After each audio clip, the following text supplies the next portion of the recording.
বিনোদ ডাক্তারের পরামর্শে একদিন পৌষের হিমশীতল প্রভাতে ব্যোমকেশ, সত্যবতী আর আমি ডালটনগঞ্জে উপস্থিত হলাম। বিহার প্রদেশের অন্তর্বর্তী এই স্থানের মাহাত্ম্য বহুদিন ধরেই শুনে আসছি, তাই আজকে নিজেরাই স্বচক্ষে পরখ করতে চলে এলাম। কলকাতায় থাকতেই অতিরিক্ত পরিশ্রমের ফলে ব্যোমকেশ হঠাৎ এক কঠিন রোগে আক্রান্ত হয়ে পড়ে। প্রায় মাসখানেক সময় ধরে সত্যবতী প্রাণপাত পরিশ্রমের মাধ্যমে তার স্বামীকে প্রায় মৃত্যুর মুখ থেকে ফিরিয়ে আনে। মৃত্যু নামক করাল ঘাতকের হাতছানি আটকানো সম্ভব হলেও ব্যোমকেশের শরীর অত্যাধিক মাত্রায় দুর্বল হয়ে পড়ে। তাই ডাক্তারের পরামর্শে উত্তম জল হাওয়ার সন্ধানে আমাদের ডালটনগঞ্জে আগমন ঘটে। অবশ্য এখানে আসার সুফল কিছুদিনের মধ্যেই পেতে শুরু করি। ব্যোমকেশের শরীরের চমৎকারভাবে পুনরুদ্ধার হতে থাকে। বর্তমানে তার খিদের পরিমাণ অত্যন্ত মাত্রায় বৃদ্ধি পেয়েছে। দীর্ঘদিন রোগভোগের জন্য সে অনেকদিনই ভালো মন্দ খাবার থেকে বিচ্ছিন্ন হয়ে রয়েছে। তাই প্রায় সময় তার অন্যায় আবদারে সত্যবতী রীতিমতো তিতিবিরক্ত হয়ে রয়েছে। কিন্তু তার মতো স্নেহশীল পতিব্রতা স্ত্রীর কাছে ব্যোমকেশের যাবতীয় আবদার অত্যন্ত যত্নের সাথে পালন হয়ে থাকে। এইভাবেই দিন 7-8 দিন সেখানে কাটিয়ে আবার শরীর চাঙ্গা করে আমাদের কলকাতায় ফেরার ইচ্ছা ছিল। কিন্তু বিধি বাম, একদিন আমাদের এই ভাড়া করা ঘরে বিছানায় আধশোয়া অবস্থায় দুদিন আগের অমৃতবাজার পত্রিকার শব্দছক সমাধানে ব্যোমকেশ ব্যস্ত ছিল, আর আমি সামনের এক চেয়ারে বসে শরদিন্দুবাবুর একখানি উপন্যাস পড়ছিলাম। আচমকা ব্যোমকেশ বলে বসল, বৃত্তাসুরের আগের জন্মের নাম কি ছিল? 4 অক্ষর। আমার তখন লেজে গোবরে অবস্থা হয়ে গেছে। পুরাণ নিয়ে পড়াশোনা অনেককাল আগে করেছি বটে, কিন্তু ইদানিং আর করা হয়নি। তাই থতমত মুখে বললাম, কে বলো তো বৃত্তাসুর? অজিত, পুরাণ একসময় তোমার অন্যতম প্রিয় বিষয় ছিল বলে শুনেছিলাম। পড়াশোনাটা একেবারেই ছেড়ে দিয়েছ হে। বৃত্তাসুর হলো বিখ্যাত অসুর, যাকে মারার জন্য দধিচি মুনির 5 হাড় দিয়ে ইন্দ্রের বজ্র তৈরি হয়েছিল। ও হ্যাঁ হ্যাঁ, জানি জানি। কি যেন ছিল, চিত্রগীতি, না চিত্রসুর। সত্যি অজিত, সাহিত্যিকদের নাম একেবারে ডুবিয়ে দিলে হে। বৃত্তাসুরের আগের জন্মের নাম ছিল চিত্রকেতু। যাক বাবা, বাঁচা গেল, নইলে ব্যোমকেশ কিছুতেই ছাড়তো না। এরপরে ব্যোমকেশ আবার শব্দছকের মধ্যে ডুবে যেতেই আমি আবার শরদিন্দুবাবুর বইতে ডুবে গেলাম। কিন্তু কপালে শনি নাচলে পালাবার কি আর কোনো পথ থাকে নাকি? মিনিট খানেকের মধ্যেই ব্যোমকেশ পুনরায় প্রশ্ন করল, এবার জুতোর একটা প্রতিশব্দ বলো দেখি, 3 অক্ষরের। আমি প্রমাদ গুনলাম। সত্যবতীর কঠিন নির্দেশে ব্যোমকেশ ঘরের মধ্যে আটকে রয়েছে, তাই সময় কাটানোর জন্যে এখন শব্দ জব্দের খেলায় একেবারে মেতে রয়েছে। সেই কারণেই প্রশ্নে প্রশ্নে আমাকে বারবার পাগল করে দেবে। কিং কর্তব্য বিমূঢ় অবস্থায় কি করব বুঝে উঠতে পারছি না। এমন অবস্থায় আচমকাই এই অবস্থান থেকে মুক্তি পেয়ে গেলাম। হঠাৎ দরজায় কড়া নাড়ার শব্দ শুনতে পেলাম। সত্যবতী অন্য ঘরে কাজে ব্যস্ত ছিল, তাই আমি দরজাটা খোলার জন্য উঠে গেলাম। খুলতেই দেখি 1 বছর 20-র যুবক বাইরে দাঁড়িয়ে আছে। বেশি লম্বা নয়, ছিপছিপে পাতলা গরম, গায়ের রং বেশ ফর্সা, সুশ্রী মুখে অল্প গোঁফের রেখাও বেরিয়েছে। কাকে চান? সত্যান্বেষী ব্যোমকেশ বাবুকে। আসুন। আমি দরজা ছেড়ে সরে দাঁড়ালাম। কিশোর ছেলেটি এবারে ঘরের মধ্যে প্রবেশ করতেই আমি ওর চেহারাখানা ভালো করে দেখলাম। চোখের নিচে সূক্ষ্ম কালির ছাপ পড়েছে। মুখের মধ্যে কোনো এক দুশ্চিন্তার ছাপ যেন সুস্পষ্ট। তবে কাছ থেকে দেখে বোঝা গেল বয়স বোধহয় 24-এর বেশি নয়। ব্যোমকেশ বিছানার ওপর থেকেই আগত ব্যক্তিকে পর্যবেক্ষণ করছিল। সামনের খালি চেয়ারের দিকে ইঙ্গিত করে বলল, বসুন। আমার সঙ্গে কি দরকার? আর আমি যে এখানে আছি সেটা আপনি কি করে জানলেন? কিশোরটি কোমরে থাকা আসনটি চেয়ারে বিছিয়ে বসলেন। হাতের 10টি আঙুল একে অপরকে জড়িয়ে রয়েছে। তারপরে একটা ঢোক গিলে উনি ধীর গলায় বললেন, আমার নাম প্রত্যয় হালদার। এই বাড়ির মালিক মানিকবাবু বাবার পরিচিত ছিলেন, উনি আপনার খবরটা দিলেন। আর আমি এখানে এসেছি একটা তদন্তের জন্য, আপনার সহায়তা চাইতে। ব্যোমকেশ ভ্রু তুলল। কিসের তদন্ত? প্রত্যয় হালদার আবার বলতে শুরু করল, ব্যোমকেশবাবু, গতকাল আমার মামা প্রিয়ম হালদারের লাশ গলা কাটা অবস্থায় তার বিছানায় পাওয়া গেছে। ব্যোমকেশ ভ্রু খানিকটা স্বাভাবিক করে আবার প্রশ্ন করল, পুলিশের কাছে যাননি কেন? প্রত্যয় হালদার এইবারে খানিকক্ষণ চুপ করে গেলেন। তারপর দৃঢ় স্বরে বলতে শুরু করলেন, ব্যোমকেশবাবু, আমার মামার আগেও একবার মৃত্যু হয়েছিল। প্রত্যয় হালদারের কথা শুনে আমরা প্রায় চমকে উঠলাম। ব্যোমকেশ ভ্রুকুটি তুলে পুনরায় প্রশ্ন করল, আগেও মৃত্যু হয়েছে? এর মানেটা কি? প্রত্যয় হালদার আবার বলতে শুরু করল, আসলে আমার মামার বরাবরই পাহাড়ে চড়ার শখ ছিল। সেই মতো কাঞ্চনজঙ্ঘা ওঠার পরিকল্পনা করেছিল মাস 8 আগে। টাকা পয়সা জোগাড় করতে একটু সময় লেগে যায়। অন্যবার বন্ধুরা মিলেই পাহাড়ে চড়তে যায়, কিন্তু এবারে মামিও সাথে যাওয়ার বায়না করতে থাকে। অনেকবার বোঝানোর চেষ্টা করেও কোনো ফল হয়নি। শেষমেশ মামিকে নিতেই হয়। ওরা যাওয়ার সপ্তাহখানেক পরে আমার কাছে একটা টেলিগ্রাম আসে। সেটি পড়ে আমি জানতে পারি যে মামা সেখানে এক দুর্ঘটনার শিকার হয়েছে। তাকে নাকি খুঁজে পাওয়া যাচ্ছে না। প্রায় দিন 7 পরে মামার মৃতদেহ উদ্ধার হয়, কিন্তু মৃতদেহের অবস্থা এতটাই খারাপ ছিল যে ডালটনগঞ্জ অব্দি আনা সম্ভব হয়নি। সেই জন্য সেইখানেই দেহকার্য সম্পন্ন করা হয়। মামি এতটাই ভেঙে পড়েছিল যে আমার পক্ষে কিছু করা সম্ভব ছিল না। তাই মামিকে বাপের বাড়ি পাঠিয়ে দিয়েছিলাম। এই আকস্মিক ঘটনায় দাদু হৃদরোগে আক্রান্ত হয়ে মারা যান একদিনের মধ্যেই। খানিক থেমে প্রত্যয় হালদার আবার শুরু করে, ঘটনাটা ঘটে গত পরশু। আমি তখন দোকানে বসে হিসেবের খাতা মেলাচ্ছিলাম। এমন সময় বাড়ির ভৃত্য হারাধন্দা এসে উপস্থিত হয়।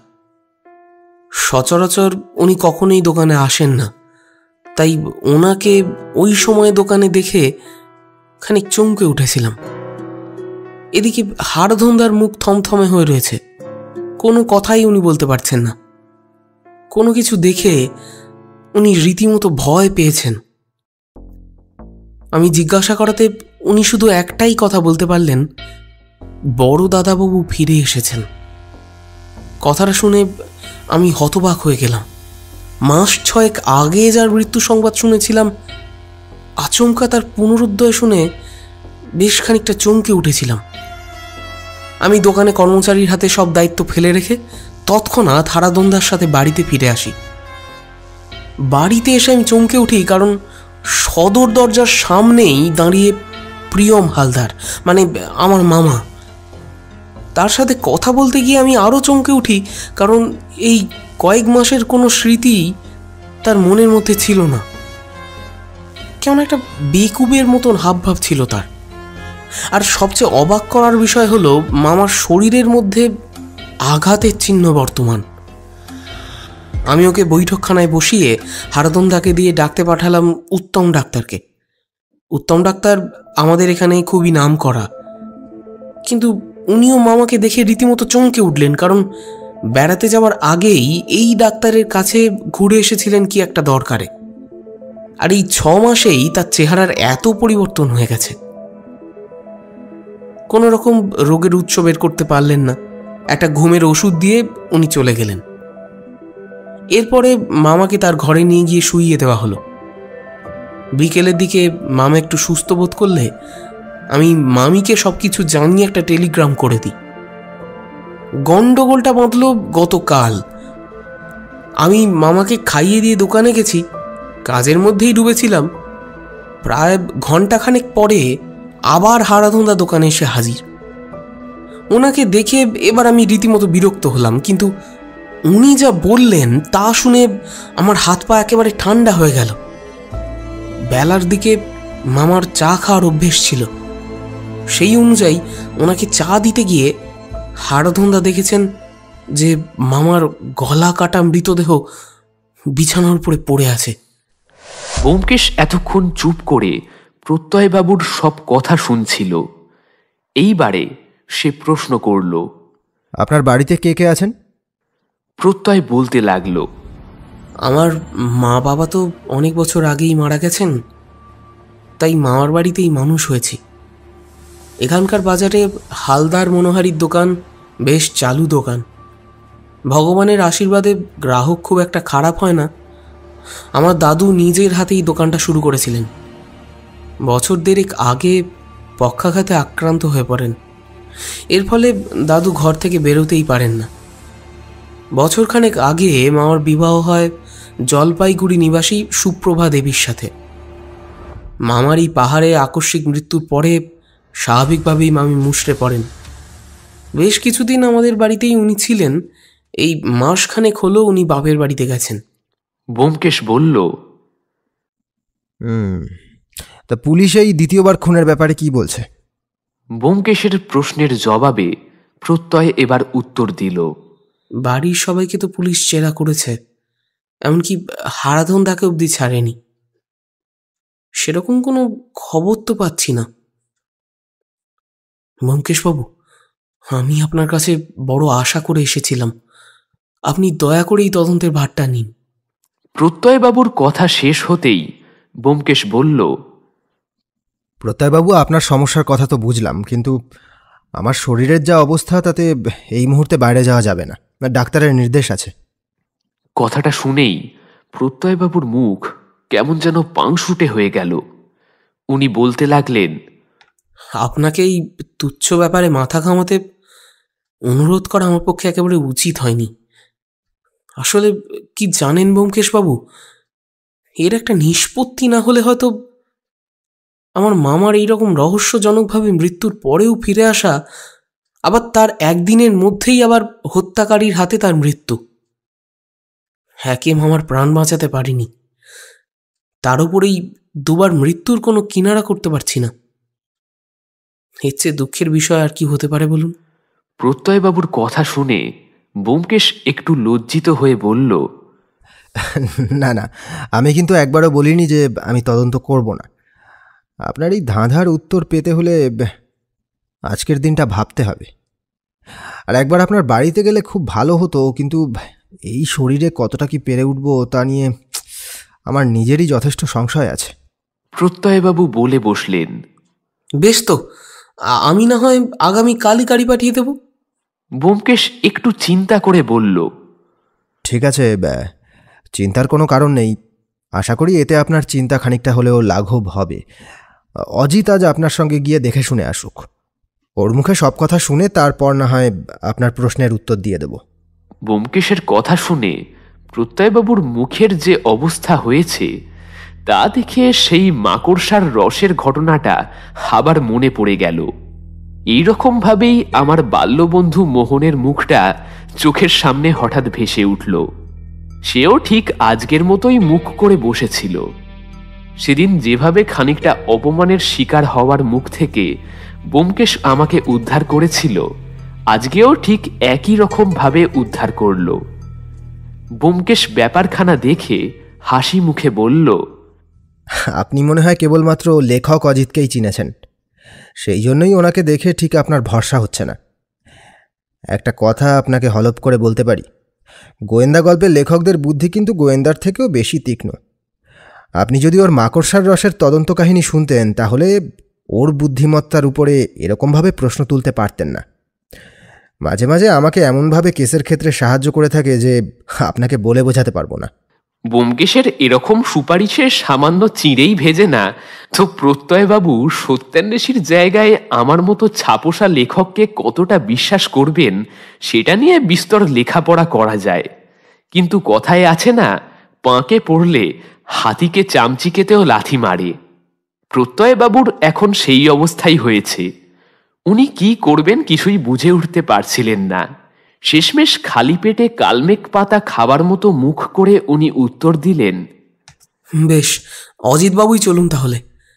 কিন্তু ব্যোমকেশবাবু, আপনি যদি একটিবার পায়ের ধুলো দিতেন। প্রত্যয়বাবুর কথা শেষ না হতেই ব্যোমকেশ বলে উঠল, আপনি একদম চিন্তা করবেন না, অজিত সবিস্তারে সব কিছু দেখে আসুক, তারপরে আমি তো আছি। এর ঠিক পরে আমাকে একটু কাছে ডেকে নিয়ে বলল, অজিত, সবার সঙ্গে কথা বলবে কিন্তু, বিশেষ করে যদি ওনার মামির সাথে কথা বলার চেষ্টা করো। আরেকটা কথা, ওনার মামার ঘরটাকেও খুব ভালো করে দেখো, কোনো গোপন চিঠিপত্রের খোঁজ করো। ঠিক আছে, আর দেরি করো না, বেরিয়ে পড়ো। মানিকবাবুর বাড়ি থেকে প্রত্যয়বাবুদের বাড়ির দূরত্ব খুব একটা বেশি নয়। মিনিট 10 মধ্যেই আমরা ওনাদের বাসভবনে পৌঁছে গেলাম। বাড়িটা একেবারে ফুটপাতের ওপর নয়। প্রথমে একটি ছোট লোহার ফটক রয়েছে। ফটক পেরিয়ে ছোট্ট গলির মতো সরু ইট বাঁধানো রাস্তা আছে। সেটা প্রায় 20-25 ফুট হবে। সেই রাস্তা একেবারে বাড়ির সদরে গিয়ে থেমেছে। প্রত্যয়বাবুদের বাড়িটা দোতলা। অবশ্য সামনে থেকে দেখলে খুব একটা বড় বলে মনে হয় না। সদর দরজার দুই পাশে দুটি পেল্লাই সাইজের জানলা, আর জানালার মাথার ওপর দোতলায় দুটি গোলাকৃতি ব্যালকনি আছে। বাড়িতে প্রবেশ করেই বেশ বড়সড় একটি সাজানো হলঘর রয়েছে। হলঘরের ঠিক মাঝামাঝিতে একটু নিচু গোল টেবিল, সেটাকে ঘিরে কয়েকটা চেয়ার এবং সোফা রাখা আছে। বুঝতে পারলাম যে গতকালের পুলিশি জেরার পরে কেউই আর চেয়ার সরানোর প্রয়োজন মনে করেনি। প্রত্যয়বাবু ঘরে ঢুকতেই বেশ জোর গলায় বললেন, এ হারাধনদা, হারাধনদা, এদিকে একবার শোনো তো। প্রত্যয়বাবুর কথা শেষ হওয়া মাত্র দেখতে পেলাম একজন বছর 60-এর ভৃত্যস্থানীয় লোক এসে উপস্থিত হলেন। পরনে হাঁটু অবধি খাটো ধুতি আর ফতুয়ার ওপরে হাফ সোয়েটার। কাঁধে একটি গামছা আছে। হাত মুছতে মুছতে উনি বেরিয়ে এলেন। এসেই আমাকে জিজ্ঞাসু দৃষ্টিতে দেখে তারপরে প্রত্যয়বাবুর দিকে ফিরে প্রশ্ন করলেন, এই যে ছোট দাদাবাবু আপনাকে ডাকছিলেন। হারাধনদার কথা শেষ হতেই প্রত্যয়বাবু বলে উঠলেন, একবার মামিকে পাঠিয়ে দাও তো, বলো গোয়েন্দা ব্যোমকেশবাবু সহকারী অজিতবাবু এসেছেন। প্রত্যয়বাবুর কথা শেষ হওয়ার আগেই আমি বলে বসলাম, প্রত্যয়বাবু, আপনি বোধহয় জানেন না, ব্যোমকেশ গোয়েন্দা কথাটা একদম পছন্দ করে না। ও নিজেকে সত্যান্বেষী ভাবতেই বেশি পছন্দ করে। আশা করি কথাটা মনে রাখবেন।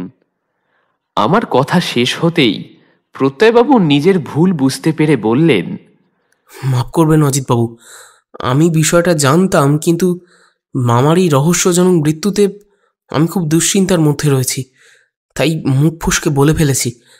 আপনি কিছু মনে করবেন না। আসলে কি বলুন তো।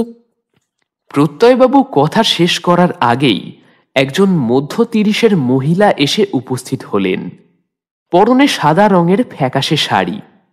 উনি প্রচণ্ড মাত্রায় কান্নাকাটি করায় তার চোখগুলি একেবারে বসে গেছে। মাথার চুলটা খোঁপা থেকে খুলে এসে অবিন্যস্তভাবে ঘাড়ের ওপর পড়েছিল। উনি আমাকে দেখতে পেয়েই আঁচলটা টেনে নিজের মাথায় দিয়ে নিলেন। তারপর জিজ্ঞাসু মুখে আমাকে বেশ ভালো করে জরিপ করতে লাগলেন। এরপরে প্রত্যয়বাবুকে প্রশ্ন করলেন, প্রত্যয়, তুমি আমাকে ডেকেছিলে? হারাধনদা বললেন। মামি, মামার এই আকস্মিক মৃত্যুটাকে আমি কিছুতেই মেনে নিতে পারছি না। তাই প্রখ্যাত সত্যান্বেষী ব্যোমকেশ বক্সির সাথে আমি কথা বলেছি। এই মুহূর্তে ওনার শরীর বিশেষ ভালো না থাকায় উনি ওনার সহকারী এবং স্বনামধন্য লেখক অজিতবাবুকে পাঠিয়েছেন। উনি আপনাকে কিছু প্রশ্ন করতে চান। আশা করি আপনার কোনো আপত্তি নেই। প্রত্যয়বাবুর কথা শেষ না হতেই সুপ্রভা দেবীর কপালে ভ্রুকুটি দেখা গেল।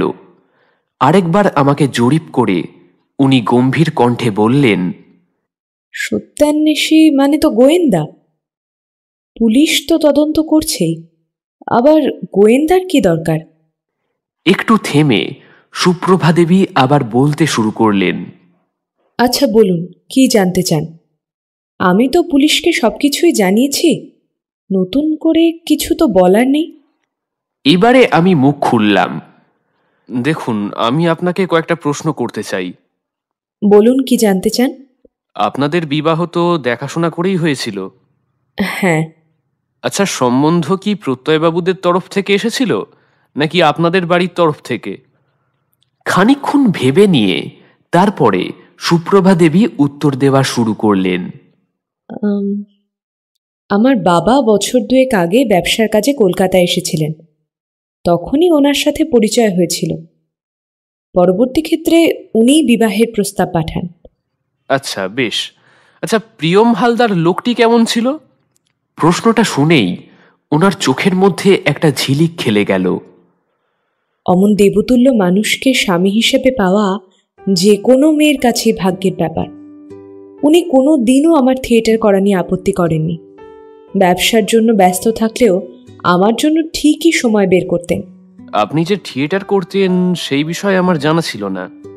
আসলে আমি সেই অর্থে পেশাদার অভিনেত্রী নই। পাড়ার পুজোতে কিংবা ক্লাবে বেশ কয়েকবার অভিনয় করেছি। ওনার মৃত্যুর পরে আর অভিনয় করতে ইচ্ছে হয় না। আচ্ছা, আপনার স্বামীর খুনের ব্যাপারে আপনি কি কাউকে সন্দেহ করেন? বাড়ির কেউ কেন খুন করতে যাবে ওকে? প্রত্যয় তো সেই কোন ছেলেবেলা থেকে এখানে আছে। হারাধনদাও তো প্রায় বছর 30 হয়ে গেল শুনেছি। ঘটনার সময় তো প্রত্যয় বাড়িতেই ছিল না। আমার মনে হয় ব্যবসা সংক্রান্ত কোনো বিষয়ে গণ্ডগোলের কারণেই এই দুর্ঘটনাটি ঘটেছে। আচ্ছা, শুনেছিলাম ওনার নাকি পাহাড়ে চড়তে গিয়েও একবার মৃত্যু হয়েছিল। প্রশ্নটা শুনে সুপ্রভা দেবী বেশ খানিকটা বিব্রত হয়ে উঠলেন। কিছুক্ষণের মধ্যেই নিজেকে সামলে নিয়ে বলতে লাগলেন, ওই ঘটনার কথা আজও আমার স্পষ্ট মনে আছে। ওটার জন্য আমি নিজেকে কোনো দিনও ক্ষমা করতে পারবো না। সেবার আমার জোড়াজুড়িতেই পাহাড়ে যাওয়ার পরিকল্পনা হয়েছিল। আমার পাহাড়ে চড়ার সামান্য অভিজ্ঞতা ছিল, কিন্তু ও ছিল এই বিষয়ে পোড় খাওয়া লোক। এমন একজন পোড় খাওয়া লোকের পাহাড়ে মৃত্যুটা কেমন যেন একটা লাগছে না? আর তাছাড়া ওনার মৃতদেহটা তো আপনারাই শনাক্ত করেছিলেন নাকি? আমার প্রশ্ন শুনে সুপ্রভা দেবী যে বিব্রত বোধ করছেন সেটা আর বলার অবকাশ রাখে না। বেশ খানিকক্ষণ চুপ থেকে তারপর নিজেকে সামলে নিয়ে সুপ্রভা দেবী বলতে শুরু করলেন, দেখুন, যেদিন পাহাড়ে ওঠার পরিকল্পনা করা হয় সেদিন বারংবার বাকি পর্বতারোহীরা বারণ করেছিল। সেদিন আবহাওয়ার অবস্থাও খুব একটা ভালো ছিল না। গত 7 দিন ধরেই বৃষ্টি হচ্ছে। আপনি তো জানেনই, সমতলের বৃষ্টি আর পাহাড়ে বৃষ্টির মধ্যে আকাশ পাতাল তফাৎ। পাহাড়ে বৃষ্টি হলে ধস নামার সম্ভাবনা, তাই সবাই বারণ করেছিল যাতে আমরা না উঠি। কিন্তু উনি বরাবরই একরোখা ছিলেন। কোনো কাজ একবার করবেন ঠিক করলে সেটাকে করেই ছাড়েন। সেই মতো খারাপ আবহাওয়া উপেক্ষা করেই আমরা বের হতে বাধ্য হই। আমাদের সাথে থাকা শেরপা শেষমেশ নিমরাজি হয়েই চলতে শুরু করে। আমরা দুধকোশী নদীর পাশে গ্রামটাকে পেরোনোর পরে একটা দড়ির সেতু পাই। আমাদের সেই সেতু বেয়ে এগিয়ে যেতে হবে, তারপরে নদী পেরোতে হবে। আমাদের মধ্যে সব থেকে সতর্ক ছিলেন উনি। বারংবার আমাকে সতর্ক করে দিয়ে বলছিলেন খুব সাবধানে এগোতে, নইলে যে কোনো সময় পা ফসকে পড়ে যেতে পারি। আমার যাতে কোনো অসুবিধা না হয় তাই উনি ঠিক আমার পেছনেই ছিলেন। একসময় আমরা ঘন্টার পর ঘন্টা হেঁটে চলেছি। চড়াই ভেঙে ক্রমশ এগিয়ে যাচ্ছিলাম গন্তব্যের দিকে। সেই সময় আমি আর হাঁটতে পারছিলাম না। উনি আমাকে ওনার জলের বোতল এগিয়ে দিয়ে বললেন বিশ্রাম নিতে। আমার তখন শ্বাসের পরে শ্বাস পড়ছে, মনে হচ্ছে যেন প্রাণটাই বেরিয়ে যাবে। এমন বিপদসংকুল পরিস্থিতি হবে জানলে কিছুতেই ওনাকে জোরাজুরি করতাম না। এই সব কথাই ভাবছি, তখন কি করে জানি উনি আমার মনের কথা বুঝতে পেরেছিলেন। উনি তখন বলেছিলেন যে আরও কিছুটা পথ পেরোলেই আমরা পৌঁছে যাব চোমলুংমাতে। আমি তো পুরো হতবাক হয়ে গিয়েছিলাম। আমার অজ্ঞতাটা উনি বুঝতে পেরেছিলেন, তাই আমাকে বুঝিয়ে দিয়ে বলেন যে তিব্বতীরা এভারেস্টকে চোমলুংমা বলে থাকে। তারপরেই কি হলো কে জানে, সামনের দড়ির সেতুটা পেরোতে গিয়ে পা পিছলে পড়ে যান নিচে। আমি চিৎকার করছিলাম, বাহ্য জ্ঞান আমার তখন শূন্য হয়ে গিয়েছিল। কি করব কিচ্ছু বুঝে উঠতে পারছিলাম না। শেরপা সেই সময় অনুসন্ধানকারীদের সাথে কিভাবে জানি যোগাযোগ করে। আবহাওয়া খারাপ হওয়ার জন্য কিছুতেই ওর শরীরটাকে খুঁজে পাওয়া যাচ্ছিল না। শেষমেশ বেশ কয়েকটি উদ্ধারকারী দলের সহযোগিতায় ওনার দেহটি উদ্ধার হয়। এত দিন ধরে খোলা আকাশের নিচে থাকার জন্য অত্যন্ত ঠান্ডায় ওনার শরীরটা জমে গিয়েছিল। শুধুমাত্র মুখটা দেখে ঠিকমতো শনাক্ত করা সম্ভব হয়নি। আমি ওনাকে চিনতে পেরেছিলাম ওনার গলায় থাকা লকেটটা আর বুকের ওপরে থাকা জরুর দেখে। আপনি বাপের বাড়িতে চলে গেলেন কেন? আমার প্রশ্ন শুনে সুপ্রভা দেবী একটা দীর্ঘশ্বাস ছেড়ে আবার বলতে লাগলেন, পাহাড় থেকে ফিরে এসে বৈধব্যের জীবন বেছে নিতে বাধ্য হই। আমার জীবন থেকে এই কয়েক মাসে একে একে চলে গেছে সব সকালহাট। বাড়িতে থাকলে মনে হতো এই বুঝি এসে আমাকে ডাকবেন। একা থাকতে থাকতে মনে হতো এত বড় বাড়িটা যেন আমাকে গিলে খাচ্ছে। তাই সিদ্ধান্ত নিয়েছিলাম বাপের বাড়িতে চলে যাওয়ার। বেশ, আপনাকে আমার শেষ প্রশ্ন। প্রত্যয়বাবু যখন আপনাকে প্রিয়মবাবুর এই আবার ফিরে আসার কথাটা বলেন, তখন আপনার কি মনে হয়? আমি জীবনের রং আবার খুঁজে পাই, কিন্তু বাবার আকস্মিকভাবে শরীরটা খারাপ হয়ে পড়ে। তাই ওখান থেকে বেরোতে একটু দেরি হয়ে যায়। ওখানকার সবকিছু গুছিয়ে যখন ডালটনগঞ্জে ফিরলাম, তখন সব শেষ হয়ে গেছে। গতকালকে ওনার মতো একজন ভালো মানুষকে হত্যা করেছে। পুলিশ এসে জিজ্ঞাসাবাদ করে। ওনারা সন্দেহ করছেন যে ব্যবসা সংক্রান্ত কোনো ব্যাপার নিয়ে মতানৈক্যের জন্যই ওনার মৃত্যু হয়েছে। খুনির সন্ধানে পুলিশ চিরুনি তল্লাশি করছে। বেশ, সুপ্রভা দেবী, আপনি এবারে আসতে পারেন। নমস্কার। এবারে আমাকে নমস্কার জানিয়ে সুপ্রভা দেবী উঠে পড়লেন। উনি বেরিয়েই যাচ্ছিলেন, আচমকা থেমে গিয়ে দাঁড়িয়ে পড়লেন। তারপরে জিজ্ঞেস করলেন, অজিতবাবু, আপনি কি চায়ে চিনি খান? হ্যাঁ, তবে 1 চামচের বেশি দেবেন না। আচ্ছা। এই বলে সুপ্রভা দেবী সেখান থেকে প্রস্থান নিলেন। এবারে আমি প্রত্যয়বাবুকে বললাম, একবার আপনার দাদুর সাথে কথা বলতে চাই, যদি অবশ্য আপনাদের আপত্তি না থাকে।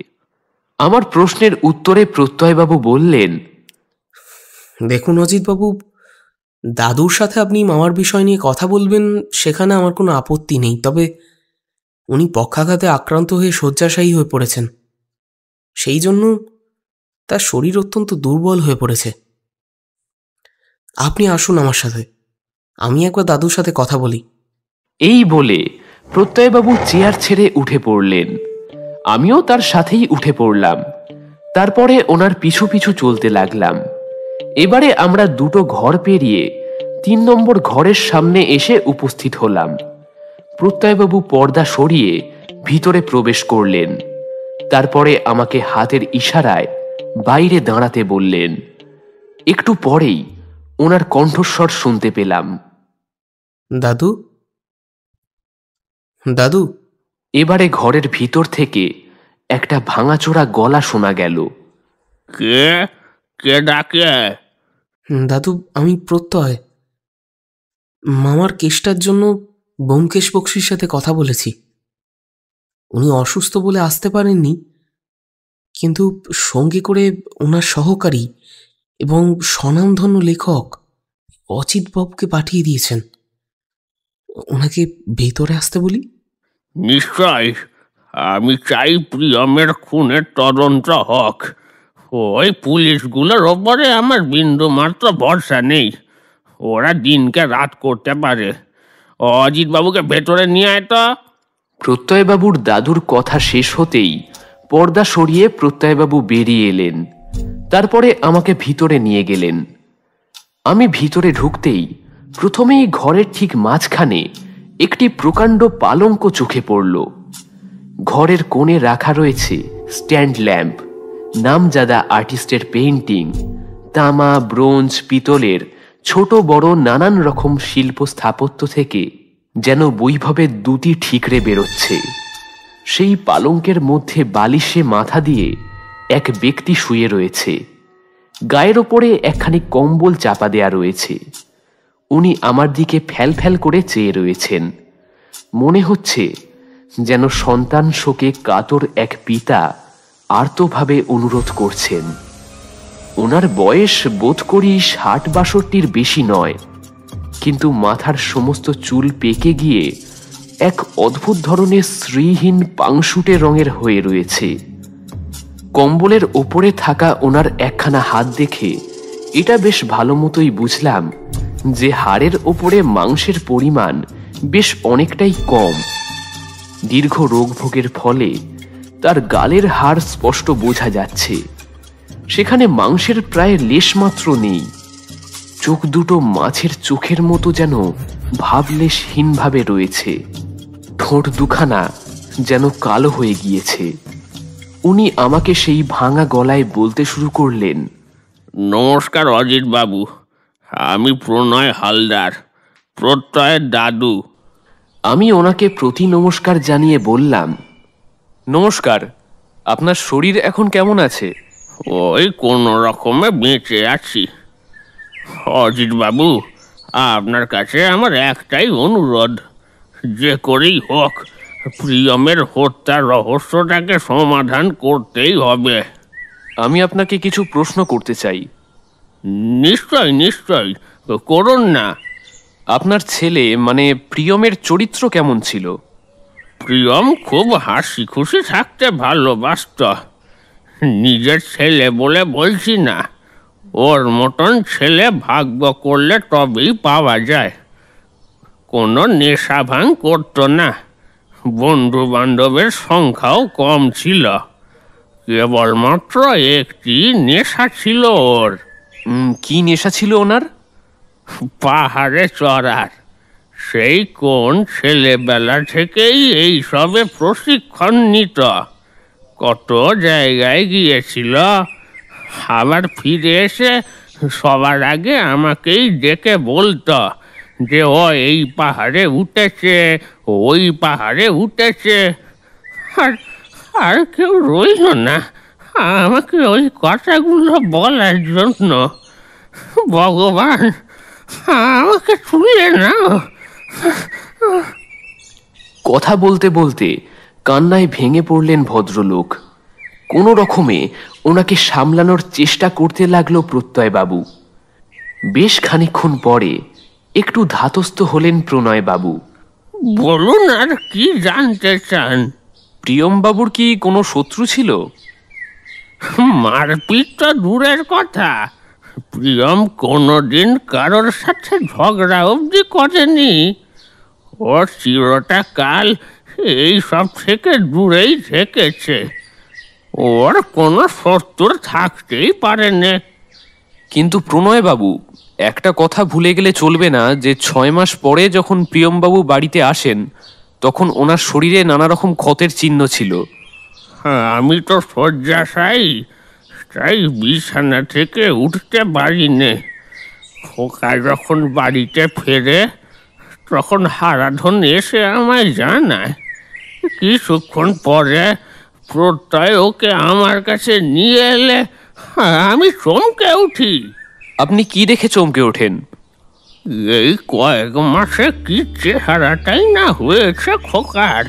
চোখের তলায় কালি পড়ে গেছে, কবজির কাছে কালশিটে পড়ে গেছে, এক মুখ দাড়ি, চুল নেমে এসেছে কাঁধ অবধি। বহুদিন যাবৎ চুল কাটেনি, পরিষ্কার বোঝা যাচ্ছে। আমার খোকা সবসময় পরিপাটি থাকতে ভালোবাসত। সেখানে ওর এমন অবস্থা দেখে আমি একেবারে ভেঙে পড়ি। আচ্ছা, প্রিয়মবাবুর মধ্যে কি কোনো রকম পরিবর্তন লক্ষ্য করেছিলেন? আমার সবচেয়ে অবাক লেগেছিল ওর ব্যবহার দেখে। কিরকম? ও আমাকে প্রথমে চিনতেই পারেনি, তারপর ওর ছেলেবেলার কথা আস্তে আস্তে বলতে তখন ওর সব কথা মনে পড়ে, তবে বেশি কিছু বলতে পারেনি। বারবার খালি একটা কথাই বলছিল। কি কথা? প্রতিউপ। প্রতিউপ? হ্যাঁ, ও বারবার বলছিল প্রতিউপ। আমি কিছুই বুঝতে পারছিলাম না। বৌমাকে জিজ্ঞেস করলে সেও কোনো উত্তর দিতে পারেনি। সেই ধাঁধার উত্তর আমার কাছে অজানাই থেকে গেল। তার আগেই খোকাকে কেউ খুন করলো। কথাটা শেষ করেই প্রণয়বাবু ফুঁপিয়ে ফুঁপিয়ে কাঁদতে শুরু করলেন। ওনার থেকে আমার যা জানার ছিল তা সবই প্রায় জানা হয়ে গেছে, তাই ওঠার জন্য বললাম, প্রণয়বাবু, ভেঙে পড়বেন না, শক্ত হন। যেই আপনার খোকা ওরফে প্রিয়মবাবুকে হত্যা করেছে তাদের শাস্তি পাওয়াতে ব্যোমকেশ আমাদেরকে সম্পূর্ণভাবে সাহায্য করবে। এখন আমি উঠলাম, আপনি বিশ্রাম নিন। প্রণয়বাবুর ঘর থেকে বেরিয়ে আমরা বৈঠকখানায় এসে উপস্থিত হলাম। তারপরে প্রত্যয়বাবুকে বললাম, আচ্ছা, একবারটি হারাধনের সাথে কথা বলা যাবে কি? হ্যাঁ হ্যাঁ, নিশ্চয়ই। হারাধনদা, ও হারাধনদা, একটিবার শুনে যাও তো। প্রত্যয়বাবুর কথা শেষ হওয়ার সাথে সাথেই হারাধন চা নিয়ে হাজির হলো। সে আমাদের দিকে চায়ের পেয়ালা বাড়িয়ে দিল। চায়ে একটা চুমুক দিয়ে আমি তাকে প্রশ্ন করলাম, হারাধনদা, আপনি গতকাল আশ্চর্যজনক কিছু কি দেখেছিলেন? সেরকম তো কিছু দেখিনি, তবে সকালের দিকে একটা ভিখিরি এসেছিল। ছোট দাদাবাবু দোকানে চলে গেলেন, বাবা ঠাকুর তো নিজের ঘরেই শুয়েছিলেন, আর আমি রান্নাঘরে কাজ করছিলাম। দরজায় অনেকক্ষণ ধরেই আওয়াজ হচ্ছিল। কাজের চাপে যেতে পারছিলাম না। কিছুক্ষণ পরে যখন যাই তখন দেখি একটা বুড়ো ভিখিরি মতন লোক বাইরে দাঁড়িয়ে আছে। আমি ওকে ওখানে দাঁড় করিয়ে দরজাটা ভেজিয়ে ভেতরে যাই, ওই কিছু খুচরো পয়সা টয়সা আনার জন্যে। কিন্তু কি আশ্চর্য, এসে দেখি লোকটা ভিক্ষে না নিয়েই চলে গেছে। এবারে প্রত্যয়বাবু মুখ খুললেন। হারাধনদা, তুমি এই কথাটা পুলিশকে জানাওনি কেন? ছোট দাদাবাবু, লোকটা খুব বুড়ো, ঠিক মতো করে দাঁড়াতেই পারে না, তো সে আবার খুন করবে কি করে বলো তো? আগে কি কখনো তাকে দেখেছেন? না, আগে কখনো দেখিনি, তবে দেখলে চিনতে পারবো। কি করে? বিশেষ কোনো চিহ্ন টিহ্ন কিছু দেখেছিলেন কি? আসলে লোকটার বাম চোখের ওপরে না একটা কাটা দাগ আছে, আর লোকটা কথা বলার সময় খালি তোদলাচ্ছিল। আচ্ছা, লোকটাকে আরেকবার দেখলে কি চিনতে পারবেন? হ্যাঁ দাদাবাবু, ঠিক চিনতে পারবো।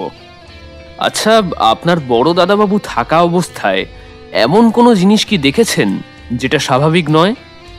বড় দাদাবাবুর বিয়ের পরপরই তো ওনার নামে প্রতি সপ্তাহে একটা করে খাম আসতো। খামের ভিতরে কি থাকতো সেই ব্যাপারে কি কিছু জানেন? না বাবু, তবে প্রথমবার যখন খাম এসেছিল না, তার ভিতরে নাকি খালি সাদা কাগজ ছিল। বড় দাদাবাবু আমাকে ডেকে খুব বকাবকি করেছিলেন। এরপর থেকে আবার খাম এলে আমি দাদাবাবুকে না দিয়ে বৌদিমণিকে দিতাম। খালি কাগজ আসতো? আচ্ছা, কোথা থেকে খামগুলো আসতো সেই ব্যাপারে কি কিছু জানেন? দাদাবাবু বলেছিল ওগুলো নাকি জলপাইগুড়ি থেকে আসতো। ঠিক আছে, আপনি এখন আসতে পারেন। এবারে প্রত্যয়বাবুর দিকে ঘুরে জিজ্ঞেস করলাম, আচ্ছা, আপনি এই ব্যাপারে কি কিছু জানেন? আমি আগে খামগুলো দেখেছি, কিন্তু ওগুলোর ওপরে মামার নাম লেখা থাকতো, তাই আর মাথা ঘামাইনি কখনো। আচ্ছা বেশ, একবার কি আপনি দেখবেন আপনার মামার ঘরে কোনো রকম কাগজপত্র কিছু পাওয়া যায় কিনা? হ্যাঁ, আমি দেখছি। প্রত্যয়বাবু বেরিয়ে যাওয়ার মিনিট 10 মধ্যেই আবার ফিরে এলেন, হাতে একটি সাদা খাম।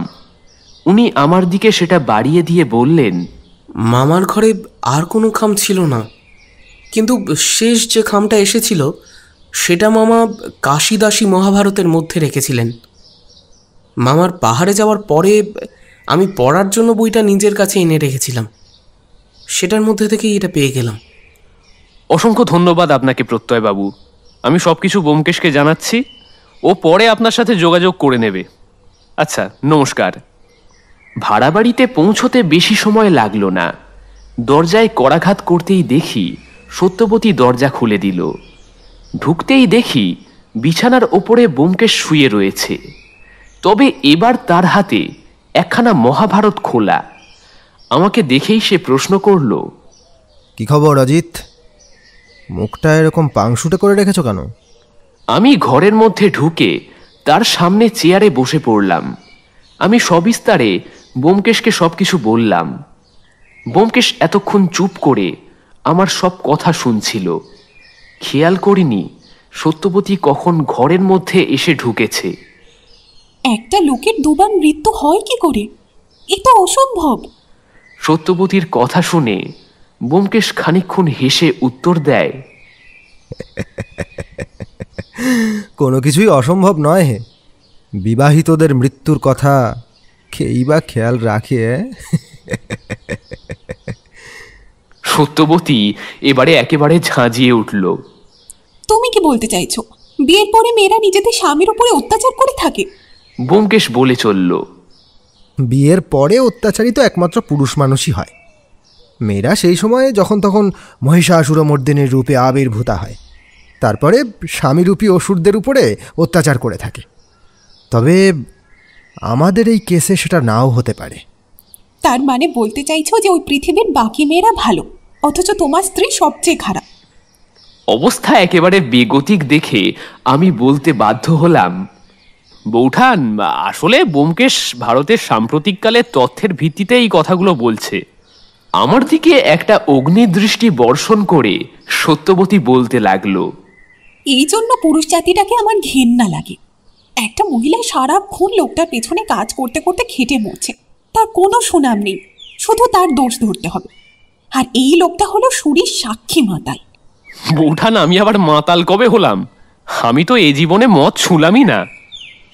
এই দাম্পত্য কলহে আমি একেবারে যাকে বলে শাঁখের করাত। এগোলেও বিপদ, আবার পিছলেও বিপদ। সেই জন্য বরাবর মধ্যপন্থা অবলম্বন করে এসেছি। মানে আর কিছুই না, চুপ করে গেলাম একেবারে। কিন্তু ব্যোমকেশ হারবার পাত্র নয়, এমনকি সত্যবতীও না। এত মেয়েরা যে স্বামীদেরকে সেবা করে, সেটা কি সবসময় লোক দেখানো? সত্য, তুমি না একেবারে ছেলে মানুষ। আরে আমি কি তোমার কথা বলেছি নাকি? আমি এখানে ওই সুপ্রভা দেবীর কথা বলেছি। এখানে এমন কিছু একটা ব্যাপার আছে যেটা এই মুহূর্তে নজরে আসছে না, কিন্তু সেটাই এই রহস্যের আসল চাবিকাঠি। কিন্তু সেটা কি? সবার আগে জানতে হবে এই প্রতিউপ শব্দটা কি। এটার মানে জানতে পারলে অর্ধেকের বেশি সমস্যার সমাধান হয়ে যাবে। আচ্ছা, এটা কোনো সাংকেতিক ভাষা? আমার মনে হচ্ছে উনি কাউকে কোনো সংকেত দিতে চেয়েছিলেন। ঠাকুরপো, প্রতিউপ শব্দের মানে কি? সকালে ব্যোমকেশ আমাকে ফ্যাসাদে ফেলেছিল, এখন আবার বৌঠান। এই দুয়ে মিলেই আমার জীবন একেবারে অষ্টাগত করে দেবে। উফ, কেন যে জীবনে লেখালেখি শুরু করেছিলাম! এইরকম আবল তাবল জিনিস চিন্তা করে যাচ্ছি, এমন সময় বৌঠানের কথায় আমার চিন্তায় ছেদ ঘটল। কি গো ঠাকুরপো, বলো। তুমি একেবারে চুপ করে গেলে যে। কিন্তু আমার অবস্থা তখন ছেড়ে দে মা, কেঁদে বাঁচি। কোনো রকমে বললাম, বৌঠান, এই প্রতিউপ শব্দটা না একটা অন্য রকমের শব্দ, বুঝলে? এটার ব্যবহার বিশেষ বিশেষ ক্ষেত্রে বিশেষ রকম হয়ে থাকে। সবসময় আমরা এটার ব্যবহার করি না। এবারে ব্যোমকেশ কোনো উত্তর না দিয়ে চুপচাপ আমার কথা শুনে যাচ্ছিল। তারপরে একটা মুচকি হাসি দিয়ে সে আমাকে প্রশ্ন করল, অজিত, তোমার কাছে বাংলা অভিধান আছে না? ওই শব্দটা যে আদৌ বাংলায় হতে পারে সেটা আমার মাথায় কিছুতেই আসেনি। আমি সঙ্গে সঙ্গে চেয়ার ছেড়ে উঠে পড়লাম। আমি ঘর থেকে অভিধানটা নিয়ে আসতেই ব্যোমকেশ সেটাকে প্রায় ছিনিয়ে নিল। তারপরে সেটা পড়তে বসে গেল। ব্যোমকেশ আপন মনে এক দৃষ্টিতে অভিধান দেখে চলেছে। সত্যবতী আবার প্রশ্ন করল, কিন্তু এবারের লক্ষ্য সেই আমি। ঠাকুরপো, একটা জিনিস লক্ষ্য করেছো? ওই সুপ্রভা দেবীর স্বামীর মৃত্যুর থেকেও অভিনয় না করতে পারার দুঃখটা একটু বেশি মনে হলো না? আমি বলতে শুরু করলাম, বৌঠান, এই ব্যাপারটা যে আমার মনে হয়নি তা নয়, কিন্তু যার স্বামীর দুবার মৃত্যু হয়েছে তার মানসিক অবস্থা কেমন হবে সেটা ঠিক বুঝতে পারছি না। ঠাকুরপো, যে কোনো স্ত্রীর কাছে তার স্বামীই হলো সব থেকে প্রিয়। তা সেই স্বামী যতই পাগল ছাগল হোক, ওসব তুমি বুঝবে কি করে? সারা জীবন তো বিয়েই করলে না। তখন অগত্যা আমি বিয়ে না করার কারণটা আরেকবার বোঝাতে শুরু করলাম। দেখো বৌঠান, আমি জীবনে সাহিত্যকেই সবসময় প্রাধান্য দিয়েছি। বিয়ে করে সংসারী হয়ে জীবনে নষ্ট করার মতো সময়। এই বলেই চুপ করে গেলাম, কারণ ততক্ষণে সত্যবতী একেবারে অগ্নিশর্মা মূর্তি ধারণ করেছে। সে কিছু বলতেই যাবে এমন সময় ব্যোমকেশ বলে উঠল, সত্য, একটু কফি খাওয়াবে? অনেক দিন খাইনি। ব্যোমকেশের একটি আবদার সত্যবতীকে একেবারে মোমের মতো গলিয়ে দিল। সে আমার সব কথা ভুলে গিয়ে সঙ্গে সঙ্গে উঠে দাঁড়িয়ে পড়ল। তারপর বলল, ঠাকুরপো, তুমিও কি কফি খাবে নাকি চা?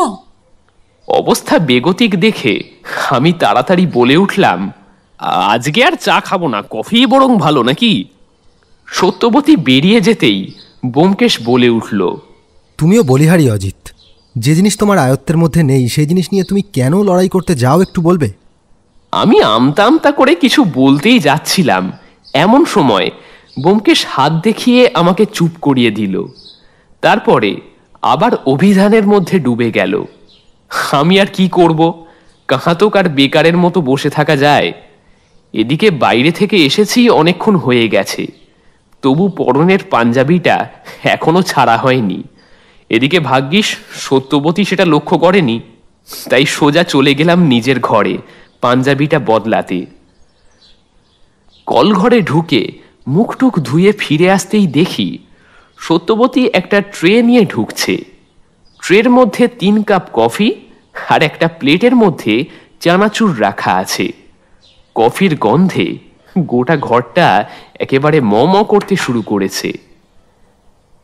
ব্যোমকেশের দিকে কাপটা এগিয়ে দিয়ে সত্যবতী অপর একটি কাপ আমার দিকে বাড়িয়ে দিল। আমি কাপটা হাতে নিতেই সে নিজের কাপটি নিয়ে বিছানায় ব্যোমকেশের পাশে বসে পড়ল। তারপরে বেশ কিছুক্ষণ চুপ করে থেকে সত্যবতী বলল, আচ্ছা ঠাকুরপো, এই প্রতিউপ শব্দটা কি বিদেশি কোনো ভাষা? সত্যবতীর কথা শেষ না হতেই ব্যোমকেশ ওর কথা শুনে হো হো করে হেসে উঠল। মিনিট খানেক ওইভাবে হাসার পরে ব্যোমকেশ বলতে শুরু করলো, সত্য, তুমি হাসালে। প্রতিউপ শব্দটা কোনো বিদেশি শব্দ নয়, নির্ভেজাল বাঙালি শব্দ। কিন্তু প্রশ্ন হচ্ছে, প্রিয়মবাবু কেন প্রতিউপ শব্দটি বললেন? কি বলছো গো? প্রতিউপ কোনো বিদেশি শব্দ নয়? আমি তো এই নিয়ে কত কিছুই না ভেবে ফেললাম। বেশি ভেবে লাভ নেই, কারণ আসল রহস্য লুকিয়ে আছে ওই খাম আর সাদা কাগজের মধ্যে। কথাটা শুনে আমি রীতিমতো চমকে উঠলাম। কিন্তু ব্যোমকেশ, সাদা কাগজ দেখে তুমি কি করে কেস সলভ করবে? আমি তো কিছুতেই বুঝে উঠতে পারছি না। ধীরে বৎস, রজনী এখনও দেরি আছে। আগে একবার একটু থানায় যেতে হবে। চলো অজিত, একবার ডাল্টনগঞ্জটা ঘুরে আসি। সত্য, আমরা ঘণ্টাখানেকের মধ্যেই ফিরব। এই বলেই আমরা থানার উদ্দেশ্যে বেরিয়ে পড়লাম। কিসের জন্য যাচ্ছি সেসব ব্যোমকেশ আমাকে কিছুই জানায়নি, সুতরাং মুখে কুলুপ এঁটে ওর সাথে চলতে লাগলাম। মোড়ের মাথায় এসে জানতে পারলাম যে থানাটা এখান থেকে মিনিট 30-এর হাঁটা পথ। এইদিকে ব্যোমকেশ এখনো সুস্থ হয়নি, তাই দূরে দাঁড়ানো একখানি টাঙ্গাকে আমি হাতের ইশারায় ডেকে নিলাম। তারপর সেটায় চেপে আমরা থানায় পৌঁছে গেলাম। ব্যোমকেশকে দেখেই টেবিলের সামনে বসা ইন্সপেক্টর তার গমগমে গলায় বললেন, আরে ব্যোমকেশ যে, তুমি ডাল্টনগঞ্জে কবে এলে? ব্যোমকেশ এগিয়ে গিয়ে তার সাথে হাত মেলালো, কিন্তু তার প্রশ্নের উত্তর দিল না। আমার সঙ্গে বরং পরিচয় করিয়ে দিল। জানতে পারলাম ইনি হলেন শ্রীনাথ মুখার্জি। কলেজে ব্যোমকেশের সহপাঠী ছিলেন, এখন ডাল্টনগঞ্জে পোস্টিংয়ে আছেন। ব্যোমকেশের সাথে প্রায় বছর 10 পরে নাকি দেখা হলো। পরে জানতে পেরেছিলাম যে লোকটার চরিত্র নাকি পুরো নারকেলের মতো। বাইরের খোলসটা শক্ত হলেও ভিতরটা একেবারে নরম। এবারে ব্যোমকেশ প্রশ্ন করল, এসেছিলাম একটু প্রিয়ম হালদারের খুনের ব্যাপারে। বুঝতে পেরেছি। এইরকম কেস জীবনেও শুনিনি। লোকটা নাকি 2 বার খুন হয়েছে, ভাবা যায়? একবার কি পোস্টমর্টেম রিপোর্টটা দেখা যেতে পারে? আজ বিকালে পাবো। টেবিলের ওপরে সামান্য ঝুঁকে শ্রীনাথ মুখার্জি মোটা মোটা ভুরু নাচিয়ে বলল, ব্যাপারটা কি বলতো? লোকটা কি তোমার চেনা জানা নাকি? একেবারে অপরিচিত, আর বলি কি করে। ব্যোমকেশ অল্প হাসল। ভদ্রলোকের ভাগ্নে প্রত্যয় হালদার আমার কাছে এসেছিল এই খুনের তদন্তের ব্যাপারে। তাই নাকি? হ্যাঁ, উনি বললেন যে মাস 6 আগে পাহাড়ে চড়তে গিয়ে খাদে পড়ে যান। প্রায় দিন 7 পরে তার মৃতদেহ উদ্ধার হয়। এই ঘটনার পরে গত পরশু বিধ্বস্ত অবস্থায় প্রিয়মবাবুকে দেখা যায় ডাল্টনগঞ্জে। তার হাতে দড়ি দিয়ে বাঁধার চিহ্ন ছিল। মাঝখানের সময়টার কোনো কথাই নাকি তার মনে ছিল না। গতকাল তার গলা কাটা লাশ উদ্ধার করা হয়। জানো তো ব্যোমকেশ, আমি গতকাল ওনাদের বাড়ি গিয়ে সব কিছু ভালো করে সার্চ করি, জেরাও করেছিলাম, কাউকে বাদ দিইনি। সেখান থেকে অদ্ভুত একখানা খামের সন্ধান পাই, যার মধ্যে কেবল সাদা কাগজ ছিল। সাদা কাগজ? হ্যাঁ, সাদা কাগজ। আমি অনেকভাবে চেষ্টা করেছি, কিন্তু কোনোভাবেই পাঠোদ্ধার করতে পারিনি। মনে তো হয় না ওর ভিতরে কোনো রকম কিছু সংকেত আছে বলে। এরকমভাবে খুন করলো অথচ কেউ জানতেও পারলো না, ব্যাপারটা কেমন একটা লাগছে না? ঠিকই বলেছ, কিন্তু সেই সময় ওই বাড়িতে একজন পক্ষাঘাতে পীড়িত শয্যাশায়ী বৃদ্ধ এবং অপরজন স্মৃতি ভুলে যাওয়া প্রিয়ম হালদার ছিলেন। হারাদন এখানে অনেক বছর ধরে কাজ করছে, সুতরাং তার কি মোটিভ থাকতে পারে? আমরা জেরা করেছি অনেক, আমাদের সামনে আচ্ছা আচ্ছা লোক মুখ খুলে দেয়, এই তো কোন ছাড়। আর কেউ কি উপস্থিত ছিল? না হলে খুনটা করলো কে?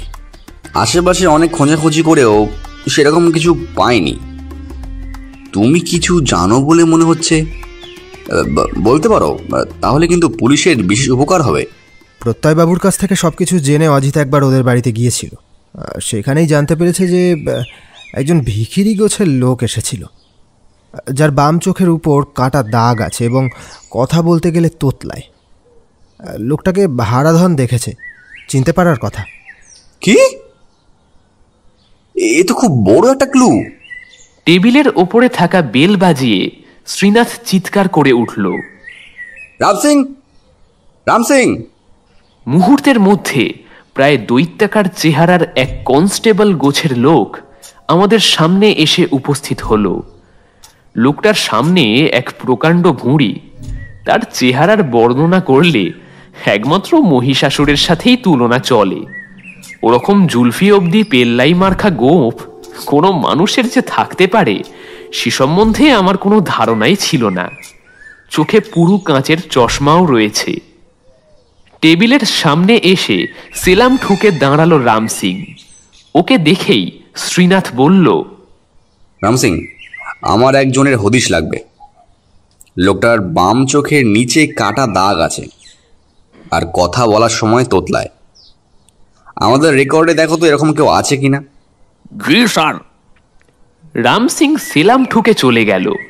সে চলে যেতেই শ্রীনাথ বলতে শুরু করলো, বুঝলে ব্যোমকেশ, এই রাম সিং লোকটা খুব কাজের। ওই ভিখিরি যদি কেউ থেকে থাকে তাহলে ঠিক তার সন্ধান পেয়ে যাব। অনেক উপকার করলে ব্যোমকেশ। ব্যোমকেশ এবারে মুখে কেজো হাসি হেসে বলল, হ্যাঁ, শুধু সাদা কাগজের রহস্য উদ্ধার হলো না। দেখো ব্যোমকেশ, হাতে এখনো সময় আছে, দেখি একবার চেষ্টা করে। আচ্ছা, লেবু চা খাবে নাকি? রাম সিংয়ের হাতে লেবু চা কিন্তু খুব সুন্দর খেতে, এবার খেয়ে দেখো না।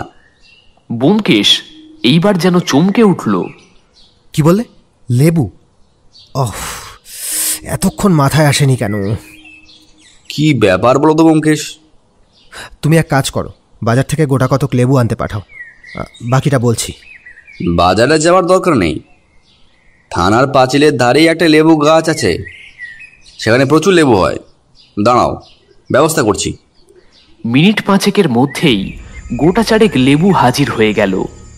এবারে একটা ছুরির সাহায্যে লেবুগুলো কাটতে শুরু করলো ব্যোমকেশ। আমি আর শ্রীনাথ অবাক হয়ে ওর কাণ্ড কারখানা দেখছি। পাঞ্জাবির খুঁট দিয়ে লেবুর রসটা সাদা কাগজের দুই পাশে ভালো করে ব্যোমকেশ লাগাতে লাগলো। তারপরে কোনায় ধরে কাগজটাকে একটু উপরে তুলে ধরলো, কিন্তু না, কিছুই দেখা যাচ্ছে না।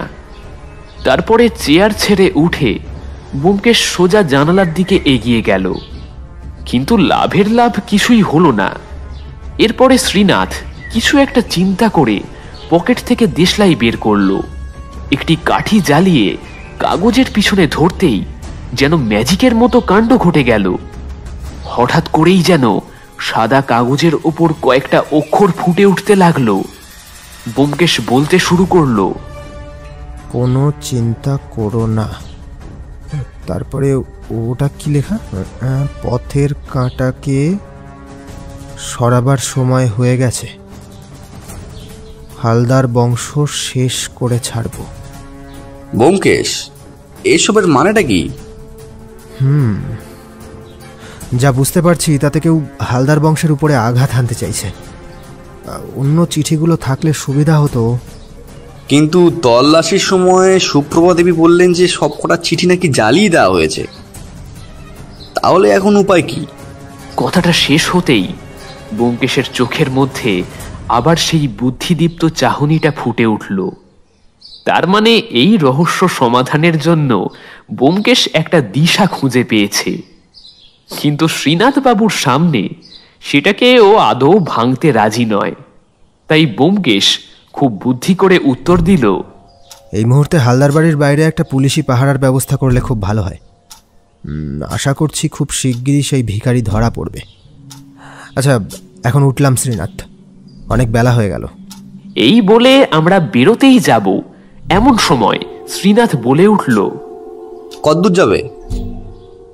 গাড়িতে করে ছেড়ে দেওয়ার ব্যবস্থা করছি। না না, তা আর লাগবে না, অনেকদিন পরে বাইরে বেরোলাম। আচ্ছা, এখন আসি।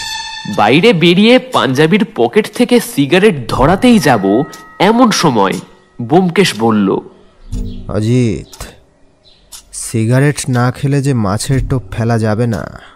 আমি তো অবাক হয়ে গেলাম। এতক্ষণ ধরে এত কিছুর পরে কিনা ব্যোমকেশ বলছে মাছের টোপ। ওর মাথাটা কি একেবারেই খারাপ হয়ে গেল নাকি? না মানে মাছের টোপ নিয়ে কি হবে? আমার মনের মধ্যে চলা প্রশ্নগুলো ব্যোমকেশ ঠিকই পড়তে পেরেছে। তাই সামান্য হেসে উত্তর দিল, বৎস, চিন্তা করো না, খুব শিগগিরই তোমার প্রশ্নের উত্তর পেয়ে যাবে। এবারে একটু হালদার বাড়িতে যেতে হবে, সেখানে গেলেই সব প্রশ্নের উত্তর পাবো। এখন সময় সন্ধে 6 ঘটিকা। আমরা সবাই হালদার বাড়িতে একত্রিত হয়েছি। গতকাল থানা থেকে বেরোনোর পরে ব্যোমকেশ আমাদেরকে বাড়ি পাঠিয়ে দিয়েছিল, কিন্তু তারপর থেকে আজ অবধি অনেক কিছুই করেছে, কিন্তু মুখে যেন কুলুপ এঁটে বসে আছে। কিছু বললে শুধু একটা কথাই বলছে, আজকে রাতেই নাকি জবনিকা পতন। কি হবে কে জানে। আচমকা ব্যোমকেশের কথায় ছেদ ঘটল। উপস্থিত সুধীজনদের জানাই শুভ সন্ধ্যা। আজকে সবাই আমরা একত্রিত হয়েছি একটি রহস্যের সমাধান করতে। তবে এই সমাধান কার্য শুরু করার আগে আমি অনুমতি নিতে চাই শ্রীযুক্ত প্রণয় হালদার মহাশয়ের থেকে। কথাটা শেষ হতেই সবাই এর ওর মুখ চাওয়াচাই করতে লাগলো। ব্যাপারটা বুঝতে পেরে ব্যোমকেশ অল্প হেসে আবার বলল, আসলে এই ডাবল টাইম মার্ডার কেসের সূত্রপাত ঘটে আজ থেকে অনেক বছর আগে। সন্তান সম্ভবা স্ত্রীকে নিয়ে প্রণয় হালদার জলপাইগুড়িতে গিয়েছিলেন ব্যবসার কাজে। সেই সময় প্রসব যন্ত্র না ওঠায় ডাক্তার বৈরাগ্যের বাড়িতেই তিনি সন্তান প্রসব করেন। সেদিন তিনি জন্ম দিয়েছিলেন 2 যমজ পুত্র সন্তানের। তার মধ্যে একটি মৃত বলে ডাক্তার বৈরাগী ঘোষণা করে দেন। কিন্তু হালদার দম্পতি জানতেন না যে সেই মৃত সন্তান পরবর্তীকালে জীবিত হয়ে ওঠে। হালদারবাবুর সন্তানকে আমরা সবাই চিনি, প্রিয়ম হালদার। কিন্তু তার সেই তথাকথিত মৃত সন্তানটি হল প্রসেনজিৎ মিত্র, যিনি মানুষ হয়েছিলেন ডাক্তার বৈরাগীর নিঃসন্তান নার্স সুলতা দেবীর কাছে। প্রসেনজিতের যখন 10 বছর বয়স, তখন তার জন্মরহস্যের কথা জানিয়ে দেন সুলতা দেবী। সেই মতো ছোট থেকেই সে তার আসল বাবা মায়ের কাছে দেখা করতে যাওয়ার জন্য নানা রকম ফন্দি ফিকির করতে থাকে। শেষমেশ একদিন ডাল্টনগঞ্জে এসে উপস্থিত হয় সে, কিন্তু নিজের আসল পরিচয় গোপন রেখে লুকিয়ে হালদার বাড়ির ব্যাপারে খোঁজ খবর নিতে থাকে। সেইখানে এসে জানতে পারে তার ভাই প্রিয়মের কথা। প্রিয়মের সম্পর্কে সবকিছু জানার পরে প্রচণ্ড এক হিংসা কাজ করতে থাকে তার মধ্যে, কারণ সামান্য বেতনের এক নার্সের পক্ষে সব শখ আহ্লাদ পূরণ করা সম্ভব ছিল না সুলতা দেবীর। আর সেখানে প্রিয়ম কিছু চাওয়ার আগেই সেটা পেয়ে যেত। মনের মধ্যে তৈরি হওয়া এই হিংসা থেকেই এক ঘৃণ্য খেলায় মেতে ওঠে প্রসেনজিৎ মিত্র। প্রিয়মবাবুর ছিল পাহাড়ে চড়ার শখ, সেই মতো তার সঙ্গে আলাপ করল পর্বতশৃঙ্গ চড়ার সঙ্গী হতে। এদিকে সুপ্রভা দেবীর সাথে থিয়েটার করতে গিয়ে আলাপ হয় প্রসেনজিতের। তার ডায়লগ ডেলিভারি থেকে শুরু করে সব কিছুতেই আদর্শ অভিনেতা হিসেবে নিজেকে পরিচিত করেন উনি। কিন্তু বাদ সাধল ভাগ্য। সুপ্রভা দেবীর বাবা বিয়ে ঠিক করলেন প্রিয়ম হালদারের সাথে। এই কাজটি তিনি করেছিলেন ওনাকে না জানিয়েই। রাগে ক্রোধে ফেটে পড়েছিলেন সুপ্রভা দেবী। সেই সময় ঠিকও করেছিলেন পালিয়ে যাওয়ার। প্রসেনজিৎ মিত্র তার জন্ম ইতিহাস সুপ্রভা দেবীকে আগেই জানিয়েছিলেন, তাই এরকম সুযোগ হাতে আসতেই ফাঁদলেন নতুন এক ফন্দি। তাই বিয়ের কিছু মাস পরেই পাহাড়ে চড়ার জন্য সুপ্রভা দেবী আবদার করেন পাহাড়ে যাওয়ার। নতুন স্ত্রীর আবদার অত সহজে ফেলা যায় না। প্রিয়মবাবুও ফেলতে পারেননি, তাই স্ত্রীর টোপটা গিলে নিলেন। জলপাইগুড়ি পৌঁছানোর কিছুক্ষণের মধ্যেই বন্দি করে রাখা হলো প্রিয়মবাবুকে। টাকা দিয়ে একটি মৃতদেহকে প্রিয়মবাবু সাজানো হলো। সাক্ষী দেন স্ত্রী সুপ্রভা, কারণ বিবাহিত পুরুষকে সবথেকে ভালোভাবে চেনেন তার স্ত্রীরা। পরিকল্পনা একেবারে ঠিক পথেই এগোচ্ছিল। এমন সময় ক্ষণিকের ভুলে ছাড়া পেয়ে যান প্রিয়মবাবু। কোনো রকমে সেখান থেকে পালিয়ে আসেন নিজের বাড়িতে ডাল্টনগঞ্জে। এতক্ষণ বলার পরে ব্যোমকেশ থামল। আমি প্রশ্ন করলাম, কিন্তু তুমি যে বললে প্রিয়ম আর প্রসেনজিৎ দুজনেই যমজ, তাহলে প্রিয়ম কি কিছু বুঝতে পারেনি? প্রসেনজিৎ প্রথম থেকেই প্রিয়মের সামনে ছদ্মবেশে এসেছিল। শুধুমাত্র প্রিয়মকে বন্দি করার পরে নিজের স্বরূপটা দেখায়। সেই কারণেই বাড়ি ফিরে আসার পরে প্রিয়ম বারবার বলেছিল প্রতিরূপ। আসলে কথাটা প্রতিরূপ নয়, কথাটা হলো প্রতিরূপ, মানে যমজ। এই কারণেই তাকে খুন হতে হয়। কিন্তু খুনি কি করে জানলো যে প্রিয়মবাবু এখানে আছেন? কারণ প্রত্যয়বাবু খুনির সহযোগীকে টেলিগ্রাম করে জানিয়েছিলেন যে প্রিয়মবাবু ফিরে এসেছেন। সেই সময় অবস্থা বেগতিক দেখে প্রসেনজিৎ মিত্র নিজেই এক ভিখারির ছদ্মবেশ ধরেন। তারপরে কৌশলে খুন করেন প্রিয়মকে। আসলে তার উদ্দেশ্য ছিল আসল প্রিয়মকে খুন করে সেই জায়গায় স্থলাভিষিক্ত হওয়া। ব্যোমকেশ তার কথা শেষ করেই দরজার কাছে গিয়ে নিচু স্বরে কিছু একটা বলল। সঙ্গে সঙ্গেই শ্রীনাথ একজন খোঁড়া ভিখিরিকে নিয়ে ঘরের মধ্যে প্রবেশ করল। সেই লোকটার বাম চোখের নিচে একটা কাটা দাগ আছে। ব্যোমকেশ আবার বলতে শুরু করল, এখন আপনাদের সামনে হাজির করছি প্রসেনজিৎ মিত্রকে। সবাই এরোর দিকে তাকাচ্ছে দেখে ব্যোমকেশ আবার বলল, আচ্ছা, তার আগে একবার হারাধনদাকে ডাকি। হারাধন আসতেই ব্যোমকেশ বলল, আচ্ছা হারাধন বাবু, বলুন তো, এই সেই ভিখারি কিনা যিনি সেদিন এসেছিলেন কিন্তু ভিক্ষা না নিয়েই চলে গিয়েছিল? হারাধন বেশ কিছুক্ষণ সময় ধরে বেশ ভালো করে দেখল, তারপরে বলল, এই যে, হ্যাঁ বাবু, এই তো সেই ভিখিরি। ধন্যবাদ হারাধন বাবু। প্রসেনজিৎ বাবু, এবার আপনার সাজ পোশাকটা খুলে ফেলুন, আপনার খেলা শেষ। এই বলে একটা টান দিয়ে ব্যোমকেশ নকল চুল দাড়ি খুলে দিল। আর তারপরে ধীরে ধীরে মুখের রং মুছে ফেলতেই চমকে উঠল প্রত্যয়বাবুরা। আরে, এ তো হুবহু মামা। ব্যোমকেশ বলল, হ্যাঁ হ্যাঁ, যিনি দেখতে আপনার প্রিয়ম মামার মতো, কিন্তু আপনার প্রিয়ম মামা নন। আচ্ছা ব্যোমকেশ বাবু, ওই সাদা কাগজটা কিসের জন্য ব্যবহার করা হতো? এই কাগজের উপর অদৃশ্য কালি দিয়ে লিখে সুপ্রভা দেবীকে নির্দেশ পাঠাতো প্রসেনজিৎ মিত্র। যেটার পাঠোদ্ধার করা যেত একমাত্র লেবুর রসে মাখিয়ে কাগজগুলোকে আগুনের সামনে ধরলে। শ্রীনাথ, তুমি প্রসেনজিৎ আর সুপ্রভা দেবীকে প্রিয়মবাবুর খুনের অপরাধে গ্রেপ্তার করতে পারো। পুলিশ এসে ভিখিরি রূপী প্রসেনজিৎ মিত্র এবং সুপ্রভা দেবীকে গ্রেফতার করে নিয়ে যায়। এবারে ব্যোমকেশ আবার বলে, আচ্ছা, নমস্কার, আসলাম। এমন সময় প্রত্যয়বাবুর কথা শুনতে পেলাম। মানে আপনার পারিশ্রমিকটা